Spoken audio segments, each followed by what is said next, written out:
Bonjour, nous sommes fiers chez Capgemini Invent d'avoir pour la deuxième année consécutive réalisé l'Observatoire de l'éolien pour l'année 2020. Il s'agit d'analyser le marché, les emplois et le développement de la filière en France.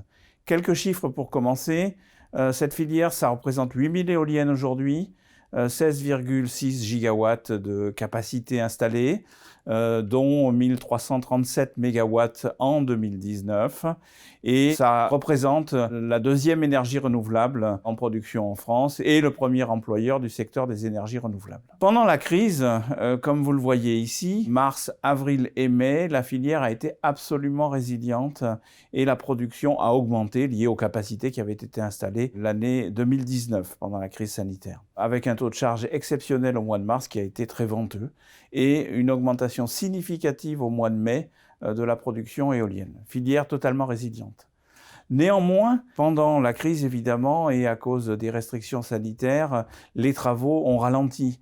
Et donc ça provoquera un retard d'installation d'environ 300 à 700 mégawatts cumulés d'ici 2024 et qu'il va falloir rattraper. Le rattrapage pourra venir notamment de l'éolien en mer. Comme vous le voyez, il y a 7 parcs qui sont en projet ou en cours d'installation, qui sont répartis entre les principaux acteurs, EDF Renouvelable d'un côté, Ocean Wind, la filiale commune Engie, EDP de l'autre, avec des installations qui sont d'environ 450 à 500 mégawatts en moyenne par parc. Donc c'est un développement très important qui est attendu. Cette filière, elle a une très belle dynamique en termes d'emploi. 20 200 emplois en France aujourd'hui liés à la filière éolienne avec une forte croissance. Vous voyez 15 à 20% de croissance en fonction des éléments de la chaîne de valeur, production des composants, installation et évidemment tous les aspects administratifs, exploitation et maintenance.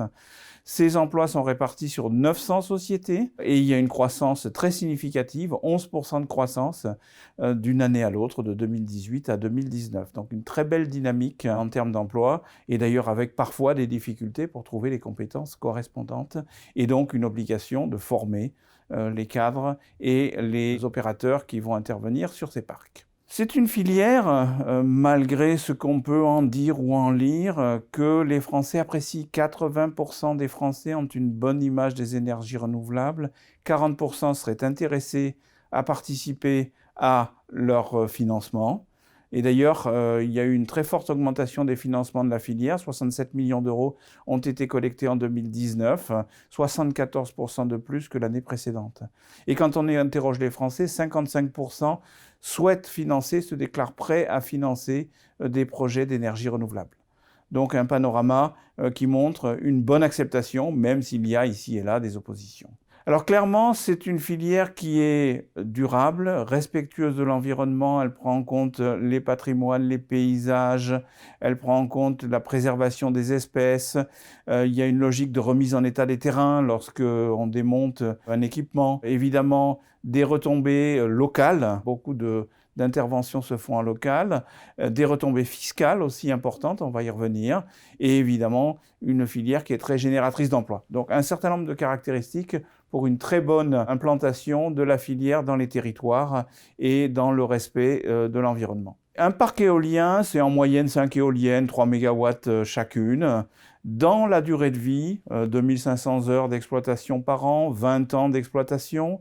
Dans sa durée de vie, ça génère un revenu d'environ 50 millions d'euros. Et sur ce revenu, 7 millions d'euros de taxes locales sont dégagés par ce parc.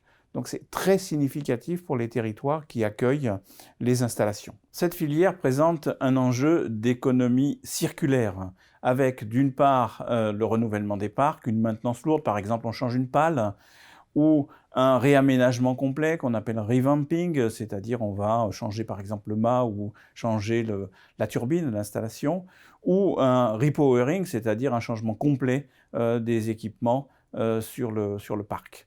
Ça, c'est un premier axe avec 5 gigawatts de capacité selon l'ADEME en 2030 pour renouveler les installations un peu anciennes. Et puis deuxièmement, un enjeu de recyclage. Les constructeurs disent, et il faut les croire, que 95% des équipements et des matériaux sont recyclables et qu'on vise zéro déchet et une neutralité carbone absolue liée à la filière. La programmation pluriannuelle de l'énergie, qui a installé la filière comme un des éléments clés du développement des énergies renouvelables, dit 3 gigawatts d'installations nouvelles par an, 2 gigawatts onshore, 1 gigawatt offshore. On n'y est pas. On n'y est pas du tout. On est à 1,3 gigawatts d'installation en 2019 et il faut absolument accélérer cette installation. Alors à la fois par le développement de l'éolien offshore, on a vu qu'il y avait un certain nombre de parcs qui étaient en projet, il en faudra d'autres, mais également avec un développement onshore. Alors, pour atteindre ces objectifs et les objectifs de la PPE, il y a un travail qui doit être fait par la filière elle-même.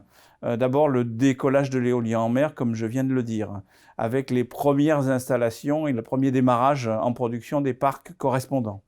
Deuxièmement, une bonne insertion des parcs, c'est juste essentiel pour l'acceptabilité et pour raccourcir les délais d'autorisation de mise en service.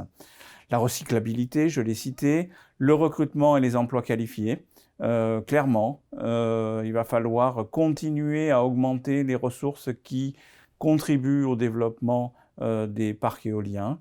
Et pour ça, donc, une filière de formation a été mise en place par la filière. La filière a ses enjeux et a ses tâches. L'État a un rôle absolument clé. D'abord, donner un signal économique très très clair par le soutien aux énergies renouvelables en général, à l'éolien en particulier. Et ça passe notamment par un prix du carbone suffisamment significatif pour améliorer la compétitivité de cette filière. C'est l'élément clé.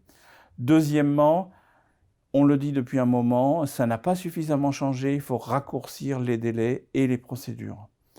C'est essentiel. On met à peu près 7 ans aujourd'hui pour installer un parc. Entre le moment où on décide d'un projet et le moment où le parc commence à produire, il faut absolument raccourcir ces délais au moins de 2 ou 3 ans, voire plus.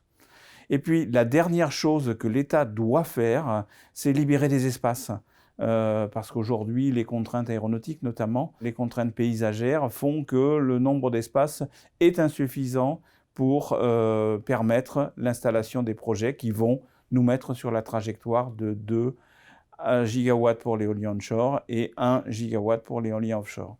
Voilà, très belle réussite de cette filière, très grande dynamique, des enjeux pour être au rendez-vous de la programmation pluriannuelle de l'énergie. Je vous remercie pour votre attention et je souhaite tout le succès à cette très belle filière renouvelable.